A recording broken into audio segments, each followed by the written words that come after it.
ஹர நம பார்வதி பதையே.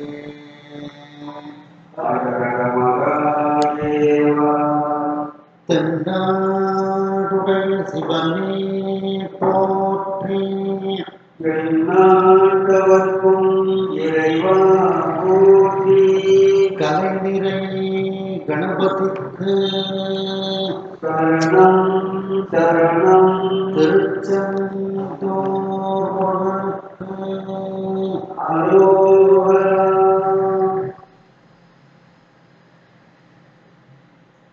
நாம்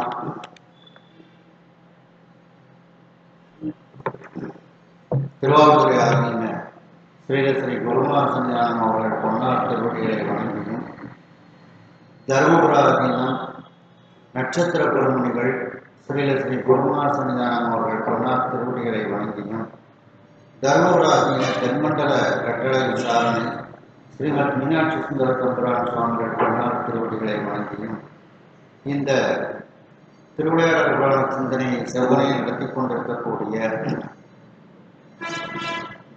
ஐயா ஜெயக்குமார் ஐயா அவர்களுக்கு வணக்கத்தை தெரிவித்து, இதை மேலும் சிறப்பாக நடத்தி கொண்டிருக்கக்கூடிய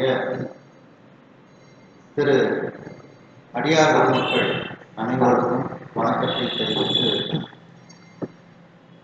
நாம் இப்பொழுது 54வது திருவிளையாடல் கீரனுக்கு இலக்கணம் உபதேசித்த படலம் என்ற படலத்தில் இருக்கின்றோம்.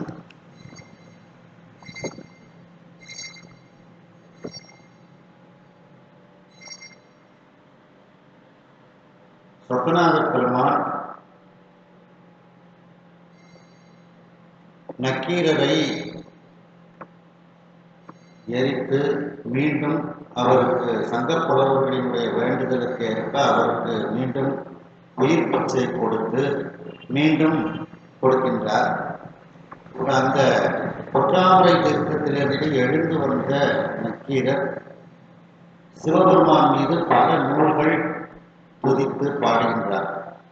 அதை கேட்டு மகிழ்ச்சி அடைந்த பெருமான் மீண்டும் சங்கப் புலவர்களினுடைய தலைமை பொறுப்பை அவருக்கு கொடுத்து செல்கின்றார். நக்கீரர் நினைத்து பார்க்கின்றார், மன்மதனை சிவபெருமான் எரித்த போது அந்த மன்மதனினுடைய தகப்பனாகிய திருமாலாலும் அந்த மன்மதனை காப்பாற்ற இயலவில்லை. அதேபோன்று மன்மதனினுடைய சகோதரன் பிரம்மதேவனாலும் காப்பாற்ற இயலவில்லை. ஆனால் அதே சொக்கநாத பெருமான் நம்மை பொசுக்கிய போது நாம் இந்த பொற்றாமரை தீர்த்தத்தில் விழுந்தோம். அந்த பொற்றாமரை தீர்த்தம்தான் நம்மை காப்பாற்றியது என்று அந்த பொற்றாமரை தீர்த்தத்தின் மீது மிகுந்த ஒரு பக்தி ஏற்பட்டு தினந்தோறும் 3 வேளை அந்த பொற்றாமரை தீர்த்தத்தில் குளித்து சொக்கநாத பெருமானை தினந்தோறும் 3 வேளையும் அவர் முறையாக வழிபட்டு வருகின்றார் நக்கீரர். இவ்வாறு அந்த நக்கீரரினுடைய அந்த வழிபாட்டை ஏற்றுக்கொண்டு சொக்கநாத பெருமான் அந்த நக்கீரருக்கு அருள் செய்ய நினைக்கின்றார். இந்த நக்கீரருக்கு இன்னும் தமிழ்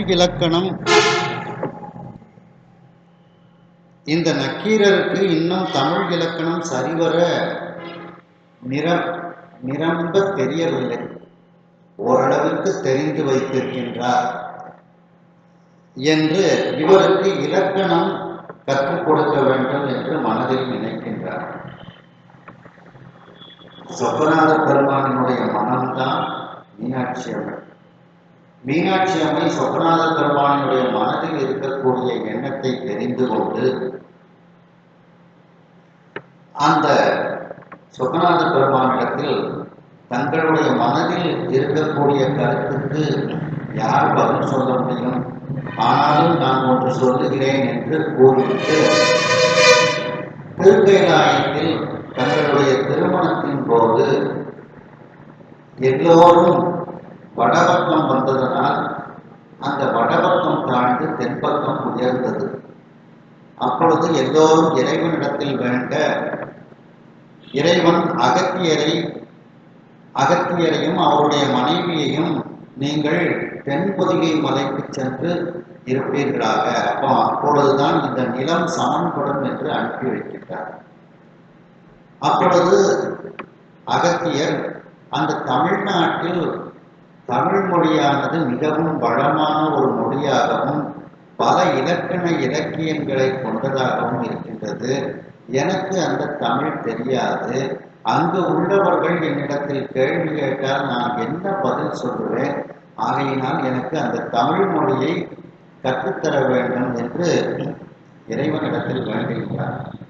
உடனே இறைவனும் அந்த தமிழ் மொழியை அகத்தியர் பெருமானுக்கு கற்றுக் கொடுக்கின்றார்.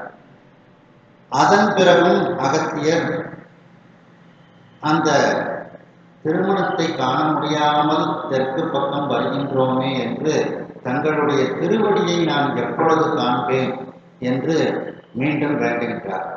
உடனே சுகநாத பெருமான், கைலாயத்தில் இருக்கக்கூடிய அந்த பெருமான், நீ செல்லும் வழியில் மதுரையம்பதி என்கின்ற கடம்பவனம் இருக்கின்றது. அங்கு நீ சென்று என்னை தரிசனம் செய்து உனக்கு என்ன வரங்களெல்லாம் வேண்டுமோ அதையெல்லாம் பெற்றுக்கொண்டு நீ மனம் சலிப்பு அடையாது, திருமணத்தை காண முடியவில்லையே என்று மனம் சலிப்பு அடையாது நீ பொதிகை மலைக்கு சென்று இருப்பாயாக என்று கூறுகிறார். அதேபோல் அந்த அகத்திய முனிவரும் மதுரையம்பதிக்கு வந்து இறைவனை வழிபட்டு மீண்டும் பொதிகை மலைக்கு செல்கின்றார். இதையெல்லாம் மீனாட்சி அம்மை இந்த வரலாற்றை எல்லாம் சொக்கநாத பெருமானுக்கு எடுத்து கூறுகின்றார்கள். அதன் பிறகு அந்த அகத்தியர் பெருமானை நீங்கள் இங்கே அழைத்து இந்த நக்கீரனுக்கு இலக்கணங்களை உபதேசம் செய்யலாமே என்று மீனாட்சி அம்மை சொக்கநாத பெருமானிடத்தில் எடுத்து கூறுகின்றார்கள். உடனே சொக்கநாத பெருமானும் நீ சொன்னது சரிதான் என்று உடனே தன்னுடைய மனதில் அகத்தியர் அங்கே மதுரையம்பதிக்கு வர வேண்டும் என்று நினைக்கின்றார். இறைவனுடைய நினைப்பை மனதில் தெரிந்து கொண்டு அந்த பொதிகை மலையில் இருந்தவாறே அகத்தியர் பெருமான் தன்னுடைய 2 கைகளையும் தலைக்கு மேல் கூப்பி இறைவனை வணங்குகின்றார். வணங்கிவிட்டு அவரும் அவருடைய மனைவியாகிய உலோபாமுத்திரையும் ஒரு ஆகாய விமானத்தில் ஏறி அவர்கள் நேராக ஆகாய மார்க்கமாக மதுரையம்பதிக்கு வந்து சேருகின்றார்கள். மதுரையம்பதியில் மூலஸ்தானத்தில் சென்று சுவாமியையும் அம்பாளையும் வணங்கிவிட்டு சுவாமியினுடைய மூலஸ்தானத்தில் அவர்கள் இருவரும் அமர்ந்திருக்கின்றார்கள். அந்த நேரத்தில் நக்கீரன் வழக்கம் போல் அந்த பொற்றாமரை தீர்த்தத்தில் குளித்துவிட்டு சுவாமியை வணங்குவதற்காக வேகமாக வருகின்றார். உடனே சொக்கநாத பெருமான் தனக்கு பக்கத்தில் அமர்ந்திருக்கக்கூடிய அகத்திய முனிவரை எனக்கு எதிரில் வருவாயாக என்று கூறுகின்றார். அகத்திய முனிவரும் இறைவனுக்கு எதிரில் வந்து நிற்கின்றார். நக்கீரரும் வந்து நிற்கின்றார். உடனே சொக்கநாத பெருமான் இந்த நக்கீரருக்கு இன்னும் தமிழ் இலக்கணம் பூரணமாக தெரியவில்லை, தமிழ் இலக்கணம் நிரம்பிச்சுள்ளது, ஓரளவுக்கு தெரிந்திருக்கின்றார், இன்னும் பூரணமாக அவர் தெரிந்து கொள்ளவில்லை. அந்த தமிழ் இலக்கணத்தை நான் உனக்கு சொல்லித்தந்த அந்த தமிழ் இலக்கணத்தை இந்த நக்கீரனுக்கு நீ சொல்லிக் கொடுப்பாயாக என்று சொக்கநாத பெருமான் அகத்திய முனிவரிடத்தில் கூறுகின்றார். அகத்திய முனிவரும் இறைவனுடைய அந்த வார்த்தையை சிரமேற்கொண்டு அந்த தன்னை வணங்கிய அந்த நக்கீரனுக்கு தமிழ் இலக்கண நூலை இப்பொழுது உபதேசம் செய்கின்றார் என்ற அளவில் சிந்தித்தோம். அதனுடைய தொடர்ச்சி இருவகை புறவுரை தழியே எழு மதமுடு இருவகை புறவுரை நாற்பொருளொடு புணர்ந்து ஐயிரு குற்றம் போக்கி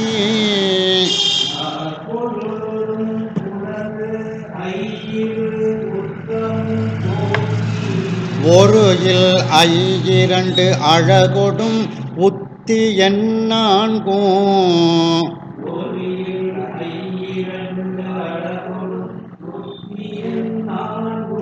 மறுவும் ஆதி நூலினை தொகை வகை விரிமுறையால்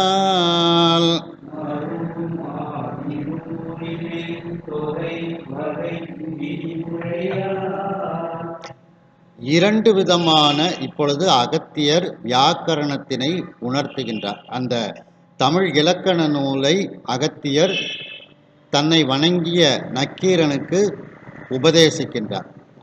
இரண்டு விதமான புறவுரை, அதாவது பொதுப்பாயிரம் சிறப்பு பாயிரம் அப்படிங்கிற அந்த உரைகளை உடைய, அதன் பிறகு அந்த உரைகளை பற்றி எடுத்து கூறுகின்றார்.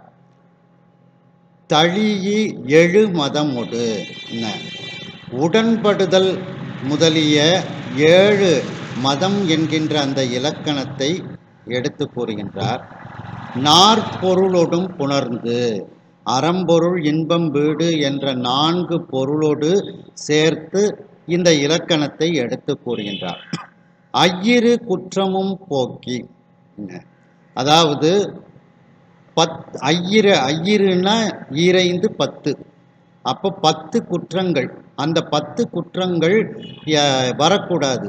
அந்த 10 குற்றங்கள் குன்றக்கூறல் என்பதை முதலாக கொண்ட அந்த 10 குற்றங்கள் என்ன என்ன அப்படிங்கிறதையும் எடுத்து கூறுகின்றார். இதெல்லாம் வராமல் ஒரு பாடல்களை எழுத வேண்டும். அடுத்து ஒரு இல் ஐயிரண்டு அழகொடும் நீங்குதல், அந்த அழகு நீங்காமல் இருக்க வேண்டும். ஒரு இல்னா நீங்குதல் இல்லாத, ஐயிரண்டு 10, 10 அழகு சுருங்கச் சொல்லுதல் என்பதை முதலாக கொண்ட அந்த 10 அழகு ஒரு பாடலுக்கு இருக்க வேண்டும். உத்தி எண்ணான்கும் 4 8 32, எண்ணான்குன்னா 4 8 32 உத்திகள். அந்த அது என்ன நுதலிப்பு என்பதை முதலாக கொண்ட 32 யுக்திகள், இதையெல்லாம் எடுத்து கூறுகின்றார்.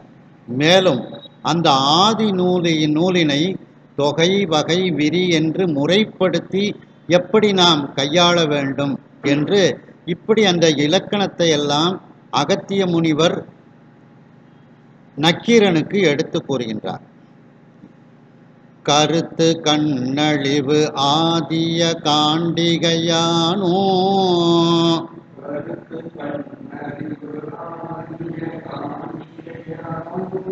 விருத்தியானும் நூல் கிடைப்பொருள் துளக்கர விளக்கி, விருத்தியானும் நூல் கிடைப்பொருள் துளக்கர விளக்கி தெரித்து உரைத்தனன் உரைத்தெடு திறம் கண்டு நூலில், உரைத்தனன் உரைத்தெடு திறம் கண்டு நூலில் அறுத்தமே வடிவு ஆகிய ஆதி ஆசிரியன், வடிவு ஆகிய ஆதி ஆசிரியன். அடுத்து அந்த இலக்கணத்தில் உள்ள கருத்து கண்ணழிவு அப்படின்னா பதவுரைன்னு அர்த்தம்.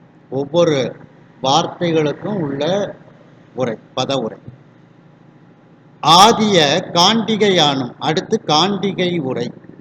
இப்படிப்பட்ட உரைகளோடும் விருத்தியானும், விருத்தி அப்படிங்கிற அந்த உரையோடும் நூல் கிடைப்பொருள் துளக்கு அற விளக்கி, அந்த நூலில் கிடைக்கக்கூடிய செய்தி, கிடைப்பொருள்னா அதில் உட்கிடைப்பொருள் அப்படின்னும் அதற்கு பொருள், அந்த நூலில் வைத்திருக்கக்கூடிய பொருள் என்ன அப்படிங்கிறது, அதை துளக்கு அற விளக்கி ஐயமற விளக்கி தெரித்து உரைத்தனன்.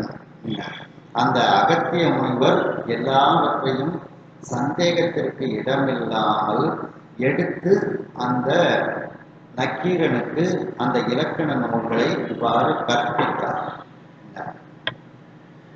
உரைத்திடு திறம் கண்டு அந்த அகத்திய முனிவர் அந்த வகுப்பு நடத்தக்கூடிய சொல்லிக் கொடுக்கக்கூடிய அந்த ஆற்றலை கண்டு நூலின் அர்த்தமே வடிவு ஆகிய ஆதி ஆசிரியர் அந்த நூலினுடைய அர்த்தங்களுக்கு வடிவமாக இருக்கக்கூடிய அந்த ஆதி ஆசிரியனாகிய முதல் குருவாகிய சொக்கநாத பெருமான்.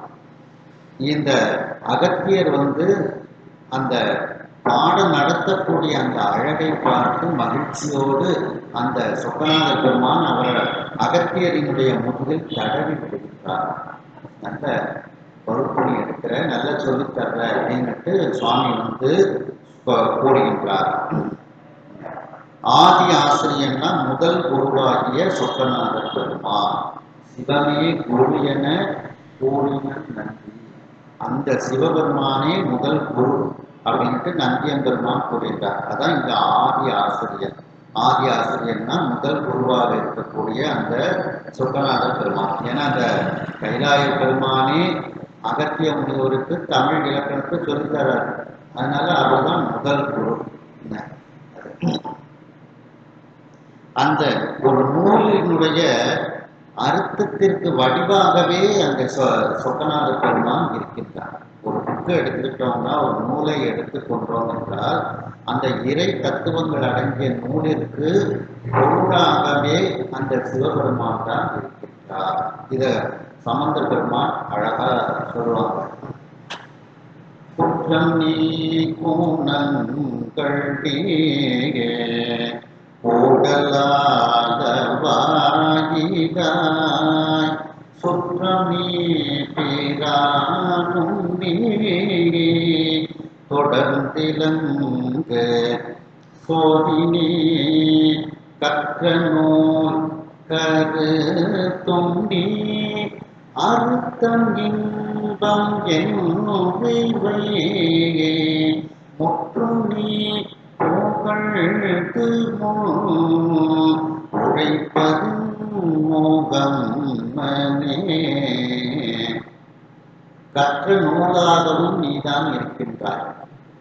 அந்த நூலில் உள்ள கருத்தாகவும் நீதான் இருக்கின்றாய். கற்ற நூல் கருத்தும் நீ அர்த்தம் அதற்குரிய பொருள் கற்ற நூல் கருத்தும் நீ அர்த்தம் இன்பம் என்று இவை முற்றும் நீ எல்லாமாகவே நீதான் இருக்கின்றாய் அப்படின்ட்டு அந்த பாடல்ல ஞானசம்பந்த பெருமான் சொல்றாங்க. அதைத்தான் இங்கேயும் பரஞ்சோதி முனிவர் நூலின் அர்த்தமே வடிவாக இருக்கக்கூடிய அந்த சொக்கநாத பெருமான் அப்படின்ட்டு அப்ப தமிழ் இலக்கண நூலினுடைய வடிவமே சொக்கநாத பெருமானாகத்தான் இருக்கின்றார் அப்படின்ட்டு இதுல சொல்லப்படுகிறது. தருக்கும் இன்பமும் கருணையும் தழைய மாதவனே தருக்கும் இன்பமும் கருணையும் தழைய மாதவனே திருக்கரங்களால் மகிழ்ச்சி உள் திளைத்திட தடவி திருக்கரங்களால் மகிழ்ச்சியுள் திளைத்திட தடவி பெருக்க வேண்டிய பேரெல்லாம் பீடுற நல்கி பெருக்க வேண்டிய பேரெல்லாம் பீடுற நல்கி இருக்கையில் செலவெடுத்தனன் ஆலவாயிரைவன் இருக்கையில் செலவெடுத்தனன் ஆலவாயிரைவன். அந்த அகத்திய முனிவர் பாடம் நடத்துவதை பார்த்து சொக்கநாத பெருமானுக்கே கழிப்பு ஏற்பட்டது. கருப்பு அப்படின்னா கழிப்பு, மகிழ்ச்சி, இன்பம் ஏற்பட்டதாம். அந்த பாடம் நடத்தக்கூடிய முறைமையை பார்த்து அந்த அகத்திய முனிவர் மீது கருணையும் ஏற்பட்டதாம். இதெல்லாம் தழைய சிவபெருமானிடத்தில் இது பெருகியதாம். சார் என்னமா பாடம் நடத்துறாரு அப்படின்னுட்டு அந்த மகிழ்ச்சி, இன்பம், கருணை எல்லாம் சிவபெருமானிடத்தில் பெருகியது. உடனே அந்த வகுப்பு நடத்திய மாதவனை, மிகப்பெரிய தவத்தை உடைய அகத்தியரை பார்த்து தன்னுடைய திருக்கரங்களால் மகிழ்ச்சி உள் திளைத்திட தடவி, அப்படியே அகத்திய முனிவரினுடைய முதுக அப்படியே தடவி விடுகின்றார். திருக்கரங்களால் மகிழ்ச்சி உள் திளைத்திட தடவி. அந்த நல்ல அருமையா அந்த பாடத்தை நக்கீரனுக்கு எடுத்து கூறினாய் அப்படின்ட்டு தன்னுடைய சொக்கநாத பெருமான் தன்னுடைய திருக்கரங்களால் மகிழ்ச்சி உள்ளே ததும்பிட அப்படியே தடவி விடுகின்றார். பெருக்க வேண்டிய பேரு எல்லாம் பீடுற நல்கி. பெருக்க வேண்டிய அப்படின்னா பெற வேண்டிய, அந்த பெற வேண்டிய பேறுகளை எல்லாம் பெருமையோடு கொடுத்து, பீடுனா பெருமை, ஒன்றை கொடுக்கும் போதும் பெருமையோடு கொடுக்க வேண்டும். ஐயோ கொடுக்க வேண்டியது இருக்கே அப்படிங்கிற எண்ணத்தோடு இல்லாமல் சிவபெருமான் பெருமையோடு, இந்த அகத்திய முனிவருக்கு நாம் இதை கொடுத்ததுதான் மகிழ்ச்சி அப்படின்ட்டு அந்த மகிழ்ச்சியோடு கொடுத்தார். அதன் பிறகு அந்த அகத்தியருக்கு வேண்டியதையெல்லாம் கொடுத்து விட்டு இருக்கையில் செலவெடுத்தனர். அந்த உன்னுடைய இருக்கையாகிய உன்னுடைய வாசஸ்தலமாகிய பொதிகை மலைக்கு நீ இப்பொழுது செல்வாயாக என்று அந்த அகத்திய முனிவரை பொதிகை மலைக்கு அனுப்பி வைத்தார் ஆலவாய் இறைவன். அந்த ஆலவாயில் இருக்கக்கூடிய அந்த இறைவனாகிய அந்த சொக்கநாதர் பெருமான் அந்த அகத்திய முனிவருக்கு வேண்டியதெல்லாம் கொடுத்து, நீ இப்போ சரி, நீ இப்போ வந்து பொதிகை மலைக்கு போ அப்படின்ட்டு சுவாமி வந்து அனுப்பி வைக்கின்றார். சொக்கநாத பெருமானினுடைய உத்தரவை தலைமையேற்கொண்டு அகத்திய முனிவர் நக்கீரனுக்கு தமிழ் இலக்கணத்தை எடுத்து கூறுகின்றார்.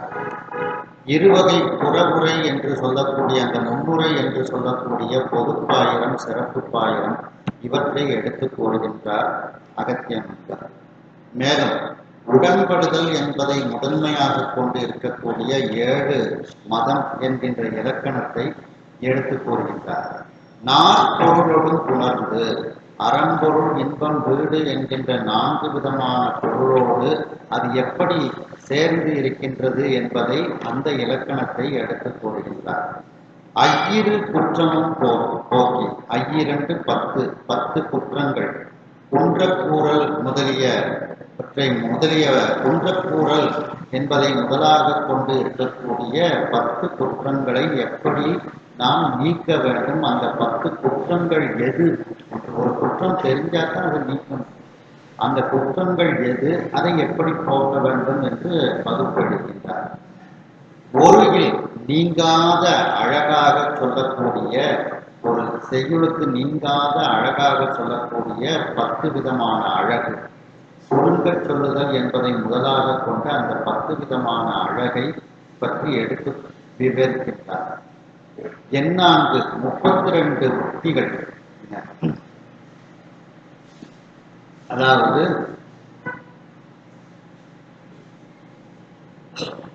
அந்த நுதலிப்பு என்பதை முதலாக கொண்ட 32 யுக்திகளை அந்த அவைகள் எதெல்லாம் என்று அகத்தியர் எடுத்து கூறுகின்றார். மேலும் இவ்வாறு இருக்கக்கூடிய அந்த ஆதி நூலினை தொகை, வகை, விரி என்கின்ற முறைப்படி எப்படி நாம் அதை சொல்ல வேண்டும் என்றெல்லாம் அந்த இலக்கணத்தை நடத்துகின்றார். மேலும் கருத்து, கண்ணெழிவு ஆகிய காண்டிகை ஆகும். கருத்து உரை, பத உரை, கண்ணழிவு அப்படின்னா பத உரை, மேலும் காண்டிகை உரை, இந்த உரைகளை பற்றியெல்லாம் எடுத்துக் கொள்கின்றார். விருத்தி என்கின்ற அதை பற்றியும் எடுத்துக் கொள்கின்றார். மேலும் நூல் கிடைப்பொருள் துளக்கு அற விளக்கி, அந்த ஒரு நூலில் சொல்லக்கூடிய அந்த உட்கிடை பொருள், அந்த நூலிலிருந்து கிடைக்கும் செய்தி, அந்த நூலில் பொதிந்து இருக்கக்கூடிய அந்த செய்தியை ஐயமற விளக்கி கூறுகின்றார். இவ்வாறு இவைகள் அனைத்தையும் நன்கு நக்கீரனுக்கு தெரியுமாறு எடுத்து உரைத்தார் அகத்திய முனிவர். இவ்வாறு அந்த அகத்திய முனிவர் உரைக்கக்கூடிய திறன் கண்டு, அந்த பாடம் நடத்தக்கூடிய அந்த ஆற்றலை கண்டு சொக்கநாத பெருமான் மிகவும் மகிழ்ச்சி அடைகின்றார். அந்த சொக்கநாத பெருமான் எப்படிப்பட்டவர்? அந்த நூலினுடைய அர்த்தத்திற்கு வடிவமாகவே அந்த ஆதி ஆசிரியனாக இருக்கக்கூடிய சொக்கநாத பெருமான் இருக்கின்றார். முதல் குருவாக இருக்கக்கூடிய அந்த சொக்கநாத பெருமானே அந்த நூலினுடைய அர்த்தமாகவும் வடிவமாகவும் இருக்கின்றார். சொல்லும் பொருளும் என நடம் ஆடும் துணைவர் அப்படின்ட்டு அபிராமி என்றாரில சொல்லப்படும். அப்படி அந்த அர்த்தமாகவே அவர் இருக்கின்றார். மேலும் அந்த அகத்திய முனிவர் வகுப்பு நடத்தக்கூடிய அந்த ஆற்றலை கண்டு சொக்கநாத பெருமானுக்கு களிப்பும் மகிழ்ச்சியும் இன்பமும் கருணையும் ஓங்குகிறது. சொக்கநாத பெருமானிடத்தில் பெருகுகிறது. உடனே அந்த மிகப்பெரிய தவத்தை செய்த அகத்திய முனிவரை தன்னுடைய திருக்கரங்களால் மகிழ்ச்சி உள்ளே பொங்கி பெருகுமாறு தன்னுடைய திருக்கரங்களால் அந்த அகத்திய முனிவரை முதுகில் தடவி விடுகின்றார். அதன் பிறகு அந்த அகத்திய முனிவர் பெற வேண்டிய அந்த பேறுகளை எல்லாம் வரங்களை எல்லாம் பெருமையோடு அவர் சொக்கநாத பெருமான் கொடுக்கின்றார்.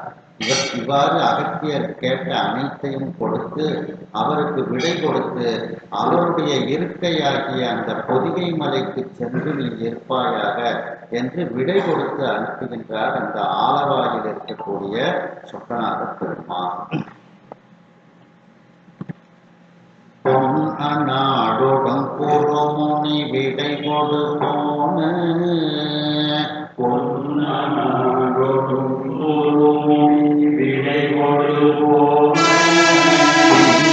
ஆருயிர் கிடத்தி தன் பிரானை நேர் நோக்கி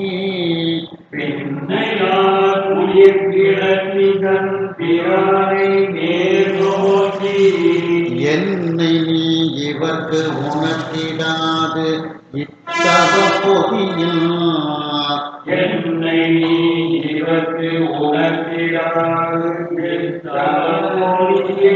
மன்னனால் உணர்த்தியது என மதுரை நாயகனோ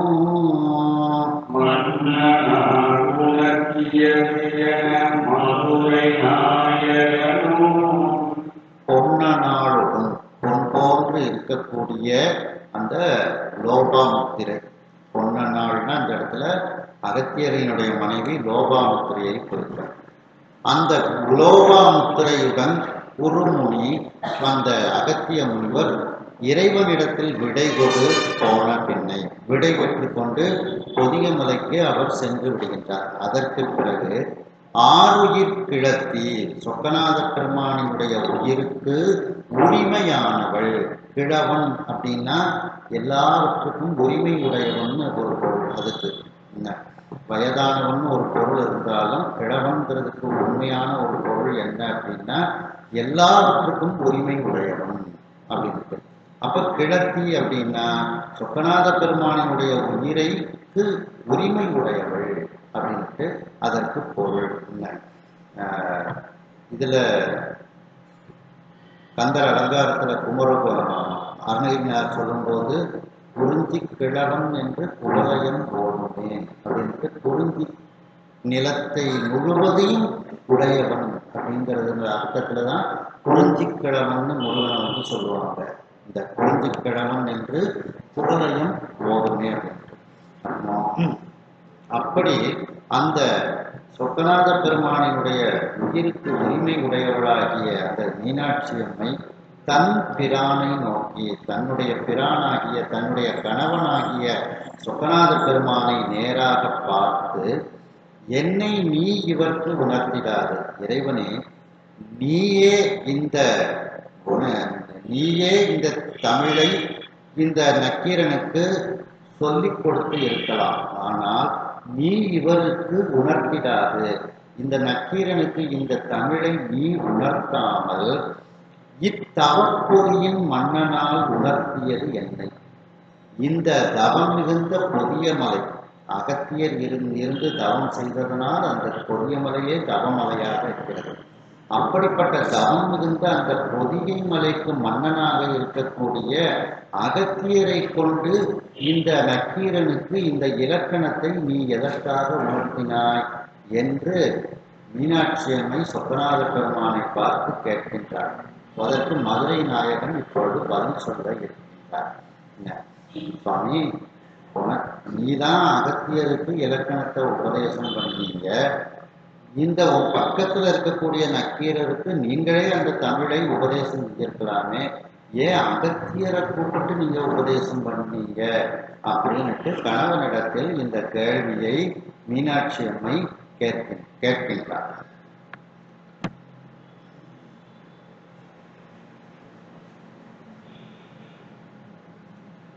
தன்னை நித்தலும் வழிபடும் தகுதியோ சால, தன்னை நித்தலும் வழிபடும் தகுதியோ சால, அடிப்பவர் கொடுத்த மச்சரமிலா புனிதர், அடிப்பவர் கொடுத்த மச்சரம் இளா புனிதர், சொன்ன சொல் கடவாதவர் புகழ் தகுதி நெஞ்சத்து, சொன்ன சொல் கடவாதவர் புகழ் தகுதி நெஞ்சத்து, இன்னவர்க்கு நூல் கொடுத்துவது அரண்யன இசைப்ப, இன்னவர்க்கு நூல் கொடுத்துவது அரண்யன இசைப்ப, யாருக்கெல்லாம் நூல் கற்றுத்தர வேண்டும்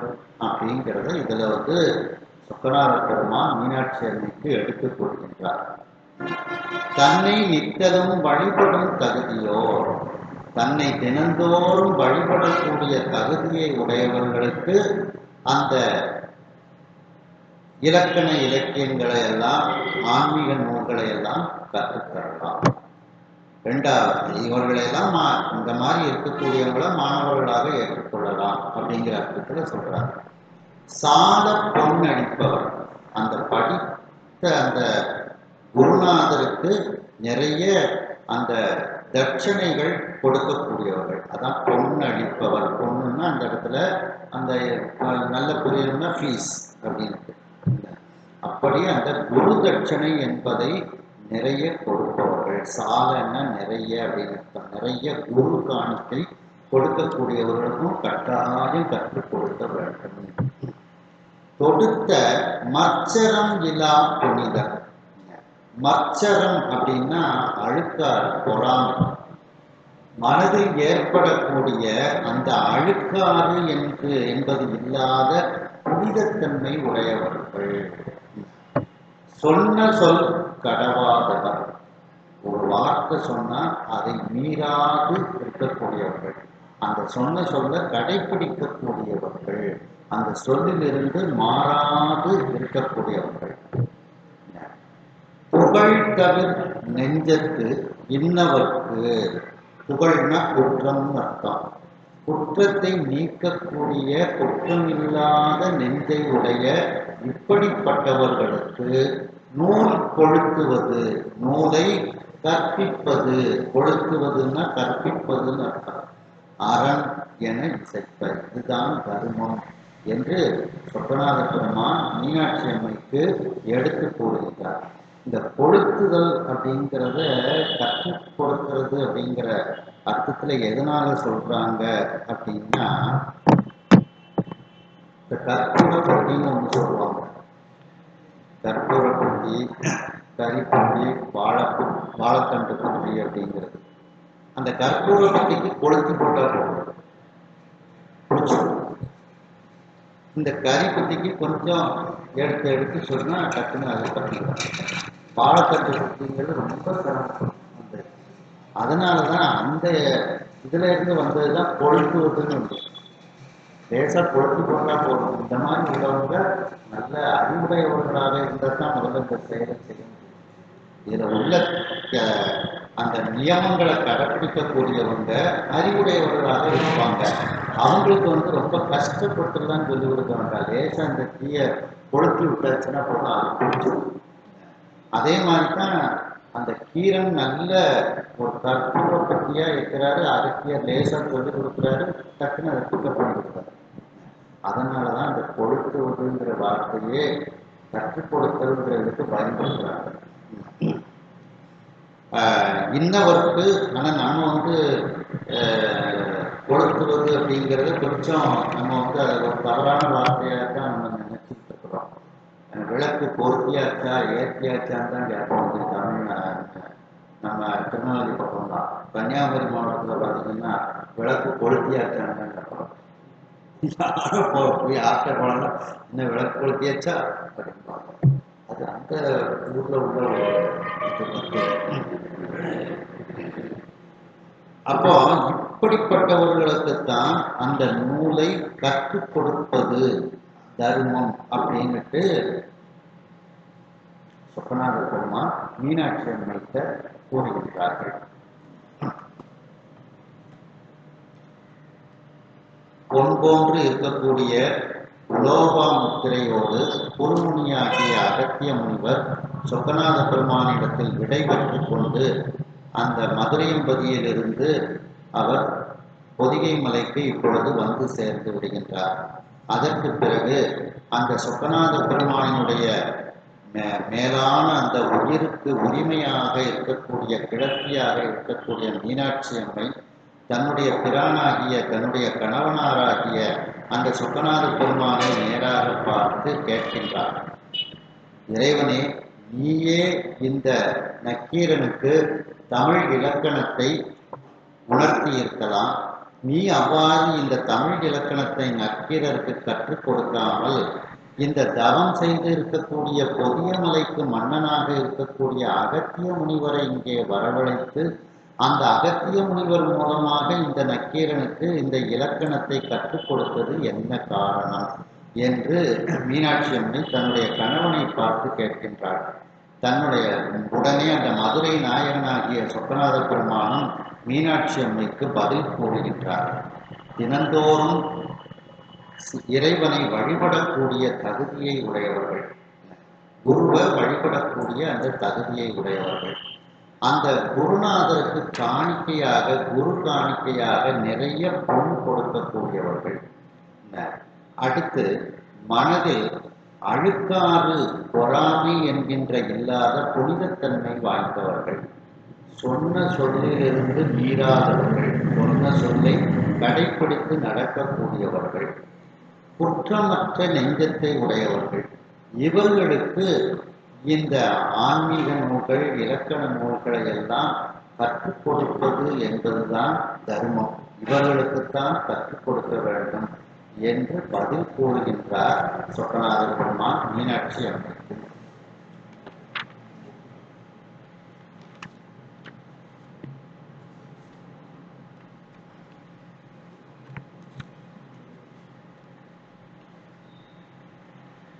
இவன் எடுத்த மற்சரத்தினால் யாம் உணர்த்தாது, இவன் எடுத்த மற்சரத்தினால் யாம் உணர்த்தாது, அத்தவனை விட்டு உணர்த்தினம் என சாற்றினாம் கேட்டு, அத்தவனை விட்டு உணர்த்தினம் என சாற்றினாம் கேட்டு, கவலை விட்டு அகம் மகிழ்ச்சி கொண்டு இருந்தனல் கதிர்கால், கவலை விட்டு அகம் மகிழ்ச்சி கொண்டு இருந்தனல் கதிர்கால், நவமணி கலம் போத்தது ஓர் கொடி புரை நங்கை, நவமணி கலம் போத்ததோ கொடி புரை நங்கை, இவன் எடுத்த மற்சரத்தினால்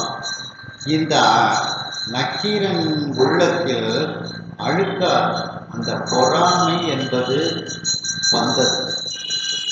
1000 பொற்காசுகள் அந்த தருமிக்கு செல்கிறது. அதுவும் ஒரு குற்றத்தோடு அந்த இருக்கின்றதே அப்படிங்கிற மாதிரி ஒரு அழுக்காக அவனிடத்தில் ஏற்பட்டது. அப்போ அந்த அழுக்காரும் பொறாமையும் அந்த நக்கீரனிடத்தில் வந்ததனால் நான் நேரடியாக அந்த நக்கீரனுக்கு இந்த இலக்கணத்தை நான் சொல்லிக் கொடுக்கவில்லை அப்படின்னு சுவாமி சொல்றார். ஏன்னா அந்த பல யாருக்கெல்லாம் சொல்லிக் கொடுக்கணும் அப்படின்னுட்டு சுவாமியே சொல்றாரு. அப்ப அதுல ஒன்று அழுக்காறு இல்லாத பொறாமை இல்லாதவனுக்கு சொல்லிக் கொடுக்கணும் அப்படின்ட்டு. ஆனா இந்த முதல்ல இந்த நக்கீரனுக்கு பொறாமை இருந்தது. அந்த தருமிக்கு 1000 பொற்காசு கொடுக்க கூடாது அப்படிங்கிற ஒரு பொறாமை உணர்வு அவனுக்கு இருந்தது. அதனால நான் இந்த நக்கீரனுக்கு இந்த இலக்கண நூலை உணர்த்தாது இருந்தேன். ஆகையினால் அதே நேரத்தில் அந்த நக்கீரன் என்னை தினந்தோறும் வழிபட்டான். அவனுக்கு இன்னும் நல்ல அந்த தமிழறிவு கிடைக்க வேண்டும் என்பதற்காக அத்தவனை விட்டு அந்த தவத்தில் சிறந்த அந்த அகத்திய மாமுனிவரை விட்டு உணர்த்தினம் என சாத்தினான். அந்த இலக்கண நூலை நக்கீரனுக்கு நான் கற்றுக் கொடுத்தேன் என்று கூறினார் சொக்கநாத பெருமாள் மீனாட்சி அம்மையை பார்த்து. இதை கேட்டு கவலை விட்டு மனதில் ஒரு சின்ன ஒரு சந்தேகம், அந்த கவலை மீனாட்சி அம்மையை விட்டு நீங்கியது. அகம் மகிழ்ச்சி கொண்டு உள்ளத்தில் இப்பொழுது மீனாட்சி அம்மைக்கு மகிழ்ச்சி ஏற்பட்டு இருந்தார். மீனாட்சி அம்மை மகிழ்ச்சியோடு இருந்தார். அந்த மீனாட்சி அம்மை எப்படி இருக்கின்றாளாம்? ஒரு கொடி இருக்கின்றது, அதாவது செடி கொடிகள்னு சொல்றோம்ல, அது போல ஒரு கொடி இருக்கின்றதாம். அந்த கொடிகள்ல பூக்கள், காய்கள், மொட்டுகள்லாம் இருக்கும். அது போல அந்த கொடியில நிறைய நவரத்னங்கள் பதித்த ஆபரணங்கள், வைர வைடூரியங்கள்லாம் பூத்து இருக்கக்கூடிய ஒரு கொடி போன்று அந்த பெண் இருந்தாள். மீனாட்சி அம்மை இருந்தாள். என்ன நிறைய ஆபரணங்களை அணிந்து மீனாட்சி அம்மை அங்கே இருந்தாள் அப்படின்னு அர்த்தம்.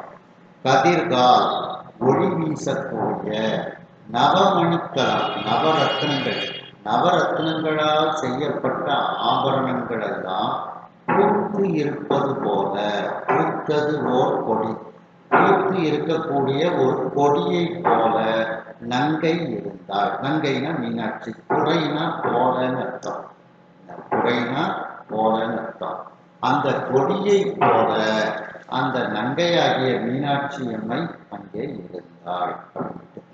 அதாவது அவள் ஒரு கொடி போல இருக்கின்றாள். அந்த கொடியில பூவு, காய், மொட்டு இதெல்லாம் எப்படி பூத்து கிடக்கின்றதோ அதுபோல மீனாட்சி அம்மையினுடைய உடம்பில் நவரத்னங்களால் செய்யப்பட்ட கழுத்து ஆபரணங்கள், கை வளையல்கள், காதில் இருக்கக்கூடிய அந்த காதணிகள் இதெல்லாம் இருந்தது அப்படிங்கிறத சொல்லி புரியோகத்துல சொல்றாங்க. அதாவது நக்கீரனுக்கு பொறாமை இருந்துச்சு, அதனால நான் நேரடியா அவனுக்கு சொல்லி தரல. அகத்தி அதே நேரத்தில் அவன் என்னை தினந்தோறும் வழிபடுகின்றான், நியமமாக வழிபடுகின்றான். அந்த பொற்றாமரை தீர்த்தத்துல குளிச்சு என்னை தினந்தோறும் அவன் வழிபடுதான். அவனுக்கு நான் அவனுடைய அந்த கல்வி பயிற்சி நான் கொடுக்க வேண்டும். அதனால நான் அகத்தியை வச்சு கொடுத்தேன் அப்படின்னு சுவாமி கூறுகின்றார். கற்ற கீரனும் பின்பு தான் முன் செய்த கவிகள், கற்ற கீரனும் பின்பு தான் முன் செய்த கவிகள், மற்றும் ஆய்ந்து சொல் வழுக்களும் வழாநிலை முடிவும், மற்றும் ஆய்ந்து சொல் வழுக்களும் வழாநிலை முடிவும், உற்று நோக்கினான் அறிவு இன்றி முழுது ஒழுங்கு உணர்ந்தோம், உற்று நோக்கினான் அறிவு இன்றி முழுது ஒழுங்கு உணர்ந்தோம், சொற்ற பாடலில் பொருள் வழு சொல்லினேன் என்ன, சொற்ற பாடலில் பொருள் வழு சொல்லினேன் என்ன. அகத்திய முனிவரிடத்திலிருந்து அந்த இலக்கணத்தை கற்று தெளிந்த நக்கீரனும் பின்பு தான் முன் செய்த கவிகள், அவர் நிறைய கவிதைகள்லாம் செஞ்சு வச்சிருக்காரு பார்த்தீங்களா. அதையெல்லாம் இப்போ அந்த இலக்கணம் தெரிஞ்சதுக்கு அப்புறம் அந்த கவிதைகளை எல்லாம் படித்து ஆய்வு செய்கிறார். இதில் என்ன தப்பெல்லாம் இருக்கு, அந்த இலக்கணத்துக்கு இது பொருந்துதா அப்படின்னுட்டு தான் எழுதிய கவிதைகள் முழுவதையும் ஆய்வு செய்து பார்க்கின்றார்.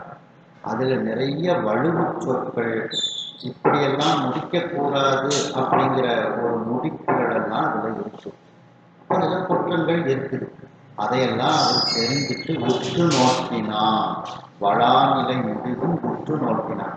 தன்னுடைய கவிதைகளில் இருக்கக்கூடிய குற்றங்களை எல்லாம் ரொம்ப கூர்மையாக பார்க்கின்றான் அந்த நக்கீரன். அப்ப அதில் உள்ள ஒரு தவறுகள் எல்லாம் நக்கீரருக்கு தெரிகின்றது. தன்னுடைய கவிதையில் உள்ள தவறுகள் எல்லாம் அவருக்கு தெரிகின்றது. அதெல்லாம் தெரிஞ்சதுக்கு அப்புறம் நாம இப்படி அறிவு இல்லாம இருந்திருக்கோமே அப்படின்னுட்டு தன்னுடைய அறிவினுடைய தடாதரம் நக்கீரனுக்கு அப்பொழுதுதான் தெரிகின்றது. அறிவு இன்றி முழுது ஒன்று உணர்ந்தோம், எல்லாவற்றையும் முற்றிலுமாக உணர்ந்த சிவபெருமான். முழுது ஒன்று உணர்ந்தோம் அப்படின்னா சிவபெருமான் அர்த்தம். எல்லாவற்றையும் முழுதுமாக ஒருமையாக, ஒன்றுனா ஒன்று இருந்து உணர்ந்தவன் அந்த சிவபெருமான். தானே இயற்கையாகவே அவன் பேரறிவாளன். அப்படிப்பட்ட அந்த பேரறிவாளனாக இருக்கக்கூடிய அந்த சிவபெருமான் சொற்ற பாடலில், அவர் கூறிய பாடலில் பொருளில் குற்றம் இருக்கின்றது அப்படின்னு நான் சொல்லிட்டேனே அப்படின்னுட்டு தன்னுடைய செயலை நினைந்து நக்கீரன் வருந்துகின்றான். சாமி இப்போ இலக்கணம் சொல்லி தந்ததுக்கு அப்புறம், அகத்தியர் இலக்கணம் சொல்லி தந்ததுக்கு அப்புறம் நாம எழுதின பாடலை பார்த்தோம்னா அந்த இலக்கண வரையறை வைத்து கொண்டு பார்த்தோம்னா எவ்வளவு குற்றங்கள் இருக்கின்றது. இவ்வளவு குற்றத்தோட பாட்டை எழுதிட்டு நாம அந்த சிவபெருமான் எழுதிய பாடல்ல பொருள் குற்றம் இருக்குன்னு நம்ம சொல்லிட்டோமே இப்படி அப்படின்னு தன்னுடைய செயலை நினைந்து வருந்துகின்றார். சாமி அன்னைக்கு எரிச்சது கூட அவருக்கு துன்பம் தரல. இப்போ நாம இப்படி செஞ்சிட்டோமே, நாம இப்படி சிவபெருமான் பாடல்ல குற்றம் சொல்லிட்டோமே, இதை நினைச்சுதான் இப்போ அவனுக்கு வேதனை ஜாஸ்தி. அதான் ஒரு உண்மையான ஒரு பக்தனுக்குள்ள ஒரு தன்மை.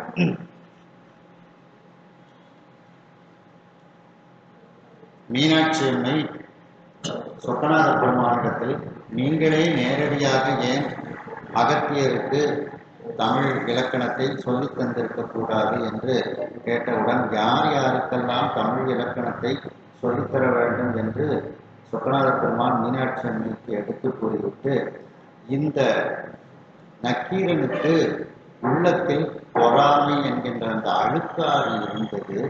ஆகையினால்தான் நானே நேரடியாக இவனுக்கு சொல்லித்தராமல் அந்த மிகப்பெரிய தவத்தை உடைய அகத்திய முனிவரை கொண்டு அந்த நக்கீரருக்கு இந்த தமிழ் இலக்கணத்தை நாம் கற்றுத்தந்தோம் என்று கூறினார். இந்த பதிலை கேட்டு மனதில் இருந்த அந்த கவலை நீங்கி உள்ளத்தில் மகிழ்ச்சியோடு அந்த மீனாட்சி அம்மை இருந்தார். அந்த மீனாட்சி அம்மை எப்படி இருக்கின்றாள்? அவள் ஒரு கொடி போன்று இருக்கின்றாள். அந்த கொடியில் ஒளி வீசக்கூடிய நவரத்னங்கள் பதித்த ஆபரணங்கள் எல்லாம் பூத்து குலுங்கி இருக்கின்றது. அப்படி அந்த நங்கையாகிய மீனாட்சி அம்மை அழகிய ஆபரணங்களை எல்லாம் அணிந்து பேரழகோடு அவள் இருக்கின்றாள். இவ்வாறு அகத்திய முனிவரிடத்தில் இலக்கணத்தை கற்ற கீரனும் கற்றதற்கு பிறகு தான் முன்பு எழுதிய கவிதைகள் அனைத்தையும் ஆய்வு செய்து பார்க்கின்றான். கற்ற இலக்கணத்தை கொண்டு ஒப்பிட்டு ஆய்வு செய்து பார்க்கின்றான். அந்த பாடல்களில் வலுவு சொற்களும் இப்படி முடிக்கக்கூடாது என்கின்ற அந்த வளாநிலை முடிவெல்லாம் இருக்கின்றது. அதையெல்லாம் உற்று நோக்கி தன்னுடைய கவிதையில் இருக்கக்கூடிய தவறுகளை திருத்துகின்றார். இவ்வாறு நாம் அறிவில்லாமல் இலக்கணத்தை சரியாக கற்காமல் இருந்து விட்டோமே என்று நினைத்து பார்க்கின்றார். அதே நேரத்தில் எல்லாவற்றையும் ஒன்று இருந்து உணர்ந்தவனாகிய அந்த சிவபெருமான் சொன்ன பாடலில் பொருளில் குற்றம் இருக்கின்றது என்று நான் சொல்லிவிட்டேனே என்று தன்னுடைய செயலை நினைத்து வருந்துகின்றான் நக்கீரன்.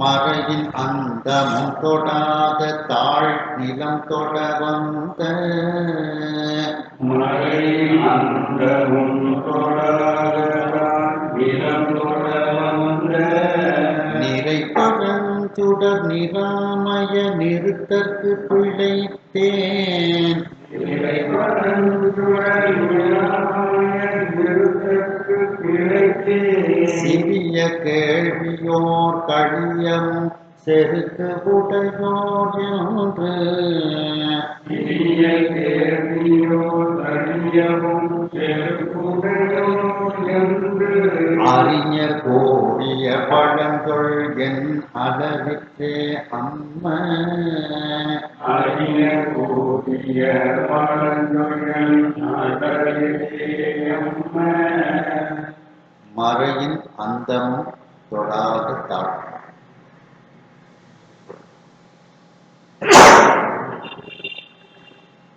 வேதத்தின் முடிவு, அந்த வேதத்தினுடைய முடிவும் தொட முடியாத திருவடியை உடையவன் அப்படின்னா என்ன அர்த்தம்?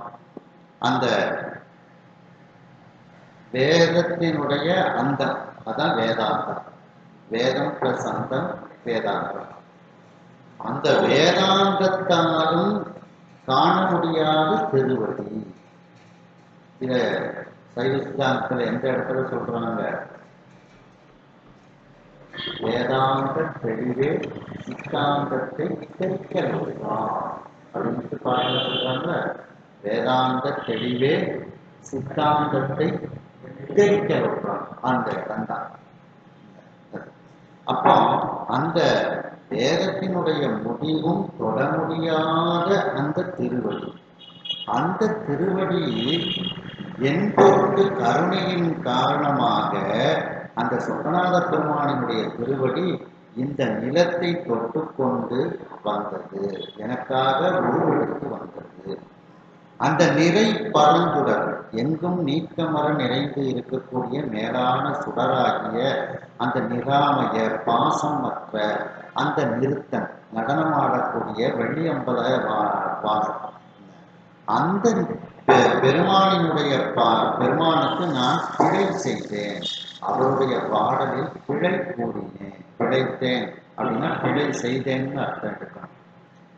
இது எப்படி இருக்கின்றது அப்படின்னா, சிவபெருமான் எழுதின அந்த பாடலிலேயே நான் பிழை இருக்கின்றது என்று கூறினேன். இது எப்படி இருக்கின்றது என்று பார்த்தால், இந்த ஒரு பழமொழி சொல்லுவாங்க இருக்கீங்களா, அர்ப்பனுக்கு பவுசு வந்தா அர்த்தராத்திரியில கொடை கொடுப்பான்.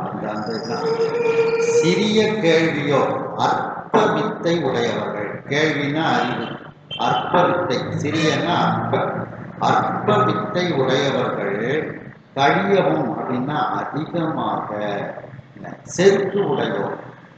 கொஞ்சம் போத அந்த இதை கற்று இருப்பாங்க, ஆனா அந்த கற்றதனால் அவர்களுக்கு ஆணவம் அதிகமாக இருக்கும்.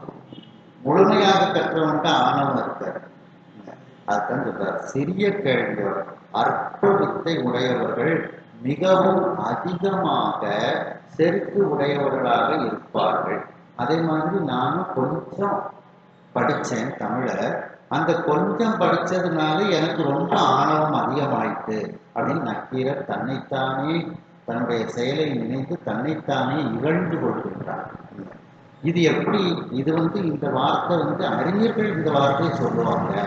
அறிஞர் கூறிய பழங்கள், அறிஞர்கள் கூறிய பழமொழி, அந்த பழமொழி எனக்கு ரொம்ப பொருத்தமா இருக்கு அப்படின்னு தன்னுடைய செயல்பாட்டை நினைந்து வருந்துகின்றார் நக்கீரர். அந்த அறிஞர் கூறிய பழங்கள், அறிஞர்கள் சொன்ன அந்த பழமொழியானது, பழங்கள்னா பழமொழி, என்ன அளவிற்றே அம்மா எனக்கு என்னளவில் அது ரொம்ப பொருத்தமாக தான் இருக்கு. நான் கொஞ்சம் தமிழை படிச்சுட்டு எவ்வளவு ஆணவத்தோட சிவபெருமானுடைய பாடலையே நான் கொண்டு பிழை இருக்கின்றதுன்னு சொன்னேன். அதுவும் நெற்றிக்கண்ணை காட்டுனதுக்கு அப்புறமும் நான் வந்தது சிவபெருமானு தெரிஞ்சதுக்கு அப்புறமும் நான் அந்த பெருமானை எதிர்த்து நான் சொன்னேன்.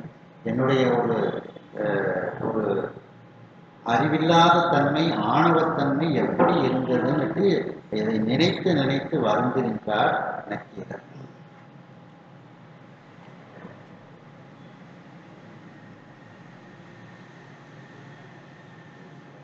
இவ்வாறு அகத்தியர்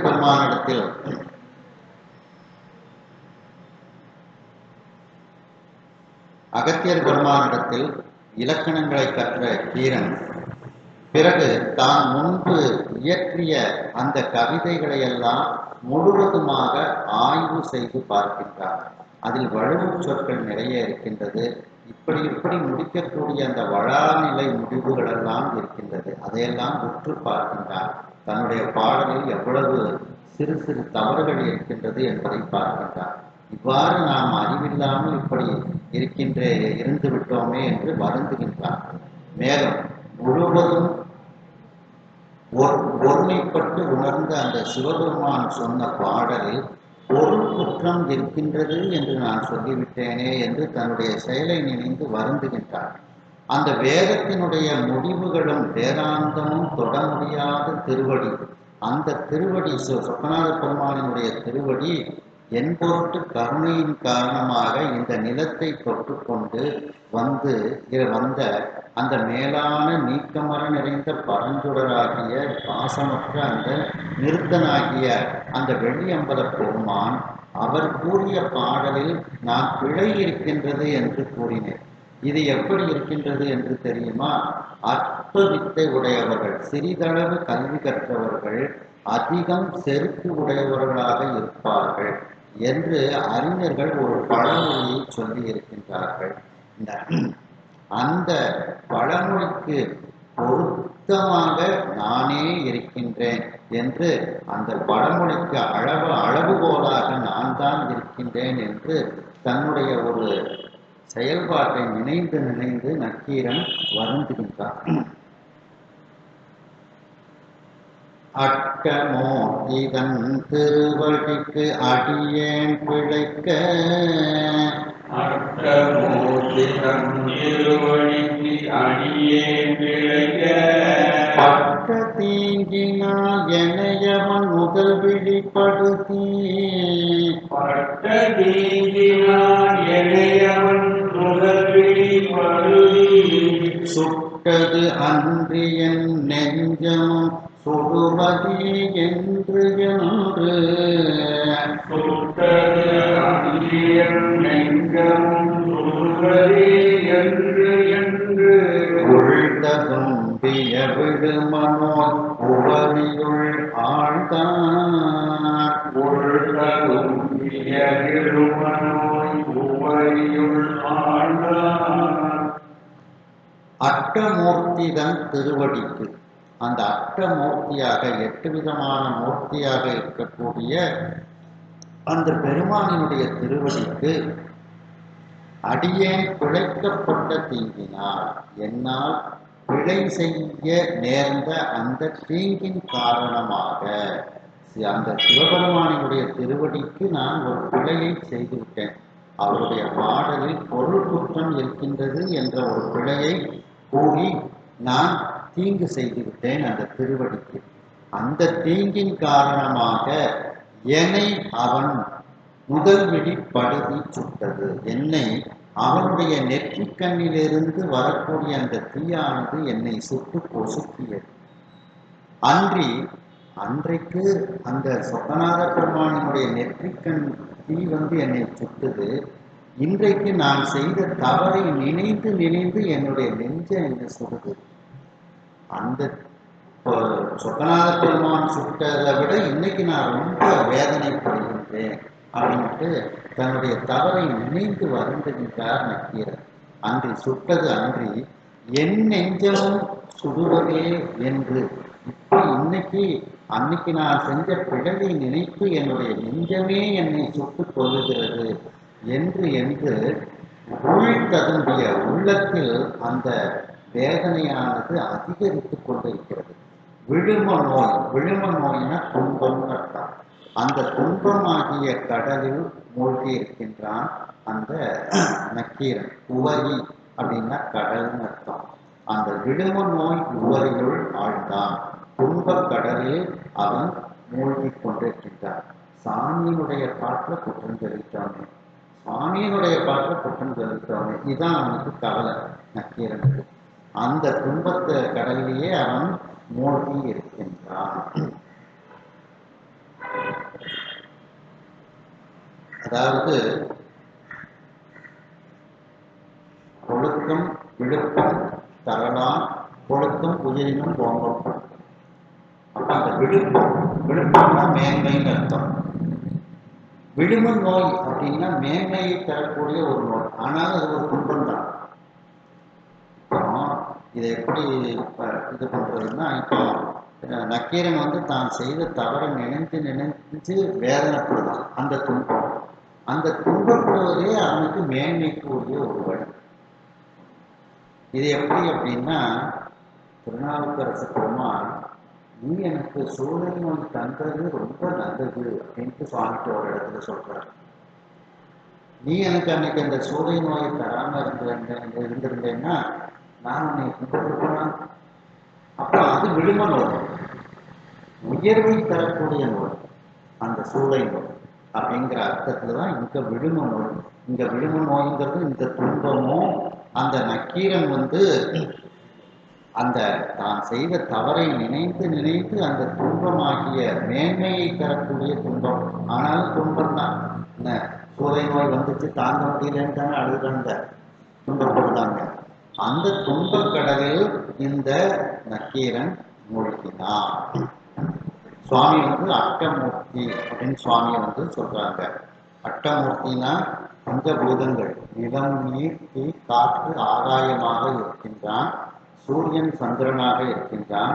உயிர் கூட்டங்களாக யமானனாக இருக்கின்றான். இப்போ இதுதான் அட்டமூர்த்தி அப்படின்ட்டு சுவாமியை பற்றி சொல்லக்கூடிய ஒன்று.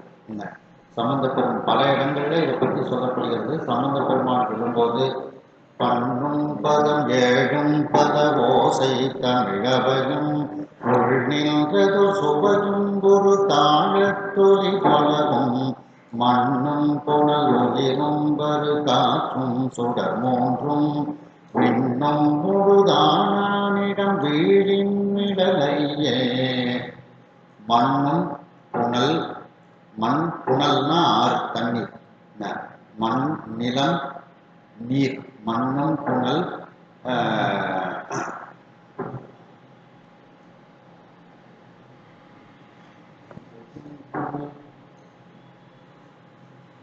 மண்ணும் பதமேடும் பல ஓசை தமிழவரும் ஒருங்கின்றதோர் சுவையும் ஒரு தாளத்தொலை வளரும் மண்ணும் புனல் உதிரும் வரு காற்று. உதிர்னா யமானம், வரு காற்றும், காற்று என்ன சுடர் மூன்றும் அப்படின்றார். சுடர் மூன்றுன்னா சூரியன் சந்திரன் அக்னி, அக்னியும் சேர்த்து சுடர் மூன்றும் கிடைக்கிறார். மண்ணும் புனல் உதிரும் வரு காற்றும் சுடர் மூன்றும் இன்னொன்று பாக்கி விண்ணும் அப்படின்ட்டு 8 மூர்த்தியை இதுல வந்து சொல்றாரு. அதுதான் இங்க அட்டமூர்த்தியாக சுவாமி வந்து சொல்றாரு. அப்படியே அந்த அட்டமூர்த்தியாக இருக்கக்கூடிய அந்த பெருமா அப்படின்ட்டு இதெல்லாம் முதல்ல வந்து சொல்றாங்க. உபரி அப்படின்னா கடல்னு அர்த்தம். சில ஊர்களுக்கே உபரின்னு பேர். நம்ம பகுதியில் உபரியில இந்த சிவபெருங்க சாமி கடலை ஒட்டி உள்ள ஒரு கோயில், அருமையான ஒரு திருத்தலம்.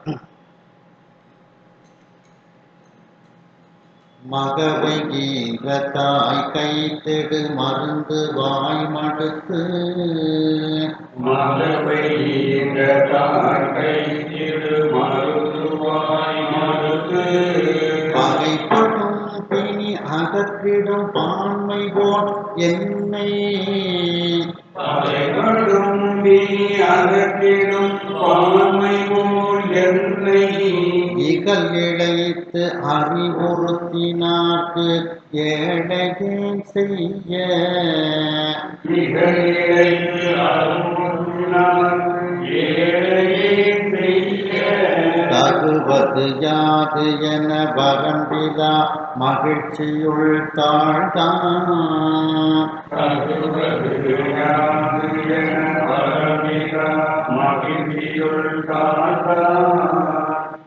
மகவை ஈன்ற தாய், ஒரு குழந்தையை பெற்ற தாயானவள் கசக்கக்கூடிய மருந்தை, கைத்தெடு அப்படின்னா கசக்கக்கூடிய அப்படின்ட்டு, அந்த கசக்கக்கூடிய மருந்தை வலுக்கட்டாயமாக தன்னுடைய குழந்தையின் வாயில் ஊட்டிவிட்டு, மடுத்துன்னா ஊட்டிவிட்டு, வாயிலே ஊட்டிவிட்டு, பகைப்படும் பிணி அகற்றிடும் பான்மை போல் அந்த குழந்தைக்கு பகை துன்பத்தை தரக்கூடிய அந்த நோயை நீக்கிடுவார்.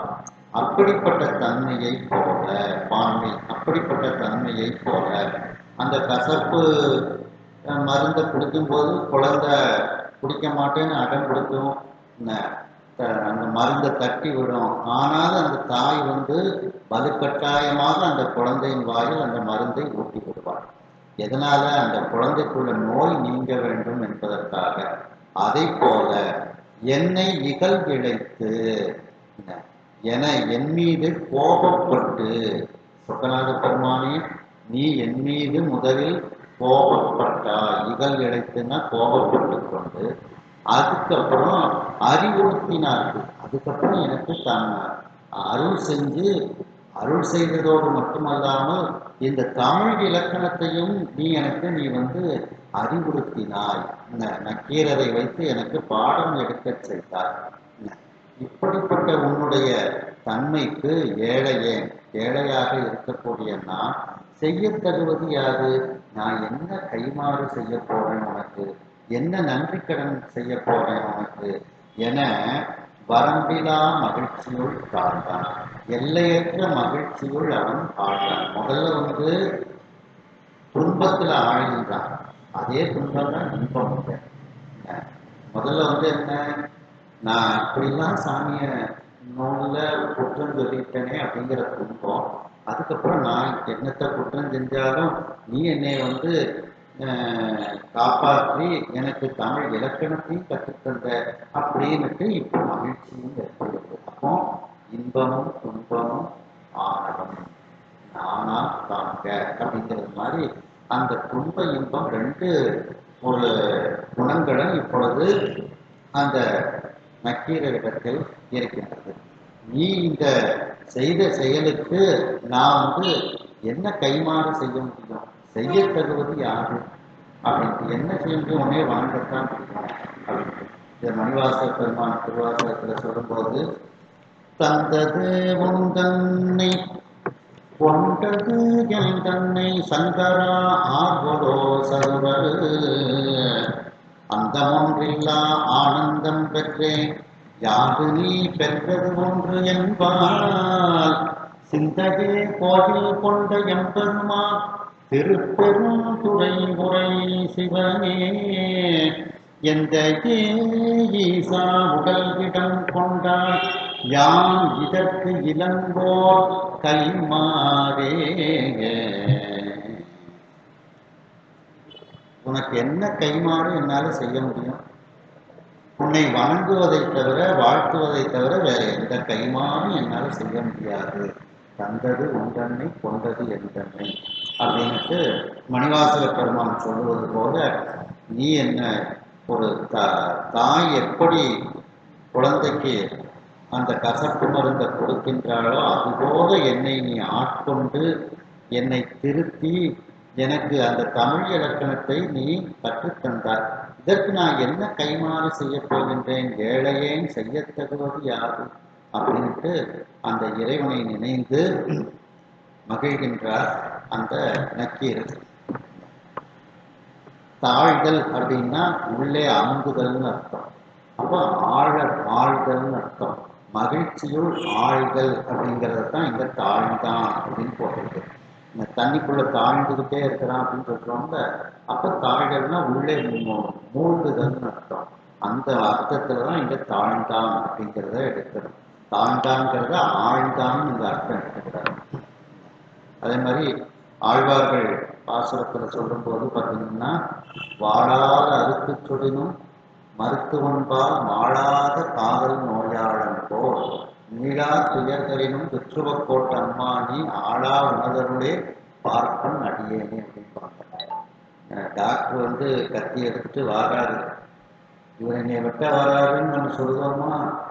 அந்த மாதிரி வெட்டி எனக்கு உயிரை கொடுங்க அப்படின்னு தான் டாக்டர்கிட்ட சொல்லுவோம். சரி, ஆப்ரேஷன்லாம் சக்ஸஸாக முடிஞ்சிருது, இவர் என்னை கத்தி எடுத்துட்டுலாம் வெட்டினாரு அப்படின்னு அந்த டாக்டர்கிட்ட நம்ம கோபமாக கொடுத்தோம். அவர்கிட்ட சிரிச்சுக்கிட்டு நிறைய பணத்தையும் கொடுத்துட்டு வா அவருக்கு. அதான் வாழால் அறுத்து சுடினும் மருத்துவன்பா. மாளாத காதல் நோயாளன் போல். அதுபோல நீ எனக்கு வந்து நிறைய துன்பத்தை தந்தாலும் நான் உன்னையத்தான் நினைச்சுட்டே இருக்கிறேன் அப்படின்ட்டு ஆழ்வார்கள் சொல்றாங்க. அதுபோல இங்க அந்த தாய் வந்து அந்த கசப்பு மருந்த கொடுத்தாலும் கஷ்டப்பட்டு கொடுத்து நம்மளை குணப்படுத்துறாங்க. அந்த தாய் வந்து கசப்பு மருந்தை கொடுத்துட்டா உண்மையில் ஒரு வருஷத்துக்கு இந்த தாய் கூட நான் பேசவே மாட்டேன்னு இந்த குழந்தை நினைக்குமா? அரிசினத்தால் ஈன்ற தாய் அகற்றினும் அழுங்குழவி அதுவே, அந்த தாயை நினைந்து அழுங்குழவி அதுவே போன்று இருந்தேனே அப்படின்ட்டு அந்த ஆழ்வார்கள் பாசத்தை சொல்லுவாங்க. அதுபோல நம்ம அந்த ஒரு உதாரணத்தை இதுல வந்து நக்கீரர் வந்து குறிப்பிட்டார்.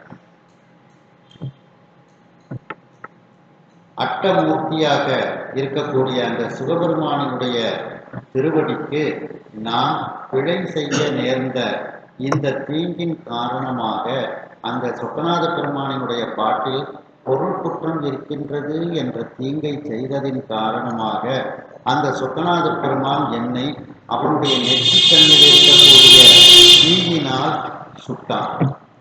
அன்றி மேலும் அந்த அன்றைக்கு அவ்வாறு அவன் என்னை சுட்டு பொசுக்கினான். இன்றைக்கு என்னுடைய நெஞ்சம் நான் செய்த அந்த செயல்பாட்டை நினைந்து என்னுடைய நெஞ்சே என்னை சுடுகிறது.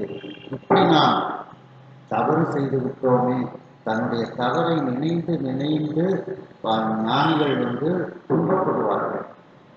அப்படி என்று அந்த உள்ததும்பிய விழுமனோய் உள்ளே பொங்கி வரக்கூடிய அந்த துன்பம் என்கின்ற கடலுள் அந்த நக்கீரன் இப்பொழுது ஆழ்ந்தான். அப்போ ஒரு பக்கம் துன்பம், அடுத்தால இன்பம்.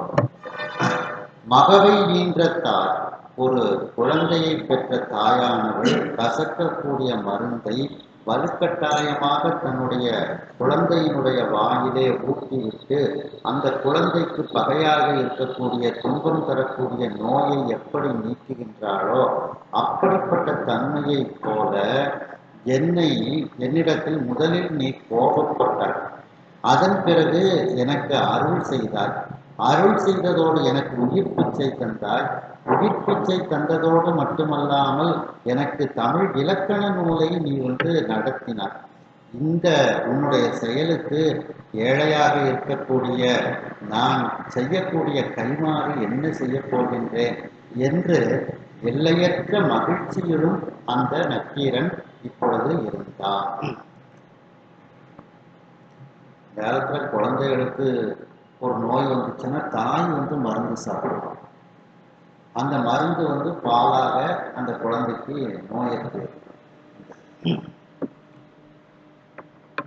மாதவன் தனக்கு ஆலவாய் மன்னவன் அருளால், மாதவன் தனக்கு ஆலவாய் மன்னவன் அருளால், போதகம் செய்த நூலினை புலவர் ஏனோர்க்கும், போதகம் செய்த நூலினை புலவர் ஏனோர்க்கும், ஆதரம் செய்ய கொளுத்தியிட்டு இருந்தனன் அனலம், ஆதரம் செய்ய கொளுத்தியிட்டு இருந்தனன் அமலன், பாத பங்கயம் மூழ்கிய பத்திமை கீரன், பாத பங்கயம் மூழ்கிய பத்திமை கீரன், மாதவன் தனக்கு ஆலவாய் மன்னன் அருளார்.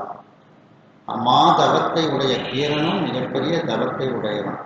அந்த கீரனுக்கு ஆலவாய் மன்னவன் அருளால், அந்த திரு ஆலவாயில் இருக்கக்கூடிய மன்னவனாகிய மதுரைக்கு மன்னனாக இருக்கக்கூடிய சுக்கநாத பெருமானினுடைய திருவருளால் போதகம் செய்த நூலினை, போதகம்னா கற்றுக் கொடுத்தல், போதகாச்சாரியர் அப்படின்னு சொல்றோம்.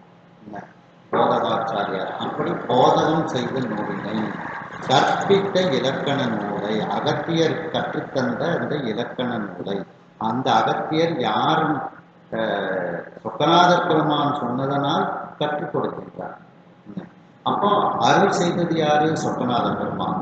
அப்படி அந்த சொக்கநாத பெருமானுடைய திருவருளால் இலக்க கற்பித்த இலக்கண நூலை அகத்தியர் மூலமாக தான் கற்றுக்கொண்ட அந்த இலக்கண நூலை இந்த நக்கீரன் புலவர் ஏனோர்க்கும் மீதி இருக்கக்கூடிய எல்லா புலவர்களுக்கும் அந்த நூலை அவன் கற்பிக்கின்றான். எப்படி கற்பிக்கின்றான்? ஆதரம் செய்ய கொளுத்திட்டு, ஆதரம்னா பரிவு அன்பு இதெல்லாம் பொருந்தும். அது அன்போடு பரிவோடு அவர்களுக்கு கற்றுக் கொடுக்கின்றார். இதுலயே கொளுத்திட்டுன்னு தான் கொடுத்துருக்காங்க. ஏன் அப்படின்னா சங்க புலவர்கள் எல்லாருமே அறிவாளிகள். தெரியாததை மட்டும் லேசா இது இப்படி சொல்லினா அவங்க புரிஞ்சுக்கிடுவாங்க. அவங்களுக்கு போட்டு ரொம்ப இந்த கறி குட்டி வாழைக்கன்று குட்டி மாதிரிலாம் ஒன்றும் சொல்லிக் கொடுக்க வேண்டாம். லேசா சொல்லிக் கொடுத்தா அறிவாளிகள் அதனால புரிஞ்சுக்கிடுவாங்க. அதனால இந்த இடத்துல கொளுத்திட்டு அப்படின்னு சொல்லி போடுறாரு. கற்பித்து லேசா சொன்ன உடனே அந்த சூடம் எப்படி டக்குன்னு பற்றி எரியுதோ அந்த கற்பூர பெட்டி போல இருக்கக்கூடிய அந்த புலவர்களுக்கு அன்போடு பரிவோடு அந்த நக்கீரர் அந்த இலக்கணத்தை அகத்தியர் கற்றுத்தந்த இலக்கணத்தை கற்றுக் கொடுத்து அந்த மதுரை என்பதில் இருக்கின்றார். இவ்வாறு அமலன் பாத பங்கயம் மோகிய பத்தினி கீரன். அமலன் அப்படின்னா மும்மலங்களும் இல்லாதவன். அந்த மும்மலங்களும் இல்லாத அந்த சொக்கநாத பெருமானுடைய அந்த பாத பங்கயம் தாமரை போன்ற அந்த திருவடி, தாமரை திருவடியில் பக்தியோடு மூழ்கி இருக்கக்கூடிய கீரன். அந்த தாமரை திருவடியின் மீது பக்தி செய்யக்கூடிய, பக்தியில் மூழ்கி இருக்கக்கூடிய சொக்கநாத பெருமான் மீது செய்யக்கூடிய பக்தியில் மூழ்கி இருக்கக்கூடிய நக்கீரன். ஏன்னா எந்தோறும் 3 வேளையும் குளிச்சுட்டு அந்த பொற்றாமரையில் இருக்கிற குளிச்சுட்டு 3 வேளையும் அந்த சொக்கநாத பெருமானையும் அங்கே கண்ணியம்மையும் தவறாது தரிசனம் செய்து வர்றான். அந்த பக்தியை பார்த்துட்டு தான் இவனுடைய அறிவை உணர்வுன்னு நாம முன்னேற்ற செய்யணும். முழுமையாக அந்த அறிவை தெளிவுபடுத்த வேண்டும் என்று சுவாமி இலக்கண மூலம் கற்றுக் கொடுக்கின்றார். அப்ப ஏற்கனவே பக்தி, இப்போ இலக்கணத்தை வேற சுவாமி கற்றுக் கொடுத்தாரு. அப்ப பக்தி இன்னும் அதிகமாகும். அப்படி அந்த தாமரை சொக்கநாத பெருமானுடைய தாமரை திருவடியில் பக்தியினால் மூழ்கி இருக்கக்கூடிய கீரன் தனக்கு அந்த அகத்திய முனிவர் கற்றுத்தந்த அந்த இலக்கண நூலை தன்னோடு இருக்கக்கூடிய மற்ற புலவர்களுக்கும் அவர் கற்பிக்கின்றார். இவ்வாறு தலைமை புலவனாக அந்த நக்கீரர் அந்த சங்க புலவர்களோடு இருக்கின்றார். மாதவத்தை உடைய கீரனுக்கு ஆலவாயில் இருக்கக்கூடிய மன்னவனாகிய சொக்கநாத பெருமானினுடைய திருவருளால் அகத்திய முனிவரை கொண்டு அந்த இலக்கண நூலை போதகம் செய்த அந்த இலக்கண நூலை கற்பித்தார் சொக்கநாத பெருமான்.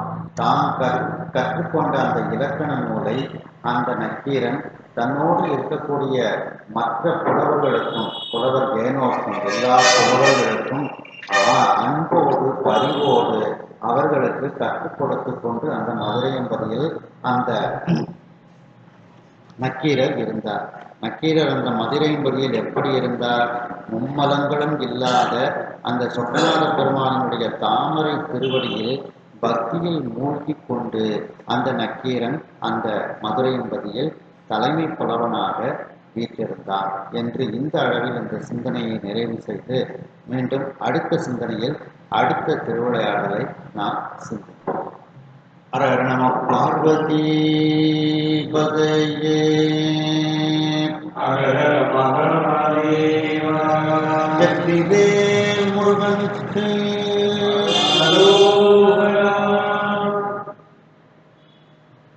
சாயந்தரம்